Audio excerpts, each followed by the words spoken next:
ব্রিটেনের Birmingham university লাইব্রেরিতে 1370 বছরের আগের লেখা পবিত্র কোরআন পাওয়া গেছে। রেডিও কার্বন পরীক্ষায় নিশ্চিত করা হয়েছে কোরআনটি লেখার সময় মহানবী হযরত মুহাম্মদ সাল্লাল্লাহু আলাইহি ওয়াসাল্লাম জীবিত ছিলেন। মুয়াজ্জেম হোসেনের ডেস্ক রিপোর্ট।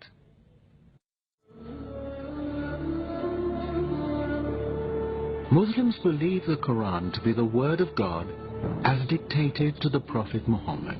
হিজাজি অক্ষরে হাতে লেখা এই কোরআনটি বার্মিংহাম ইউনিভার্সিটির লাইব্রেরিতে পাওয়া গেছে। এটি লাইব্রেরির পুরনো গ্রন্থের সেকশনে, যেখানে মধ্যপ্রাচ্য বিষয়ক বিভিন্ন পুরনো গ্রন্থ ও দলিল রক্ষিত ছিল, সেখানে পাওয়া গেছে, যেটি তারা বলেন গত 100 বছরে তাদের কারো নজরে পড়েনি। কোরআনটি লেখার সময় নির্ধারণ করা হয়েছে 568 থেকে 645 খ্রিস্টাব্দের মাঝামাঝি সময়গুলোতে, আর 632 খ্রিস্টাব্দে হযরত মুহাম্মদ সাল্লাল্লাহু আলাইহি ওয়াসাল্লাম ইন্তেকাল করেন। এর অর্থ শেষ নবীর 6 ওহী লেখকের কারো হাতে এই গ্রন্থটি লেখা হতে পারে।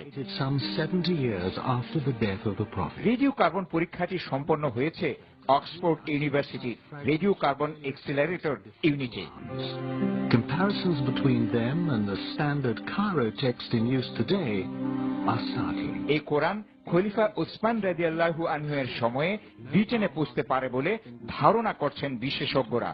কোরআনটি লেখার জন্য ব্যবহার করা হয়েছে উটের ঘাড়ের চামড়া, পাথর স্লেট ও খেজুর পাতা। যাচাই করে তারা বলছেন পুরনো এই কোরআনটির সাথে বর্তমানে ব্যবহৃত কোরআনের কোনো পার্থক্য নেই।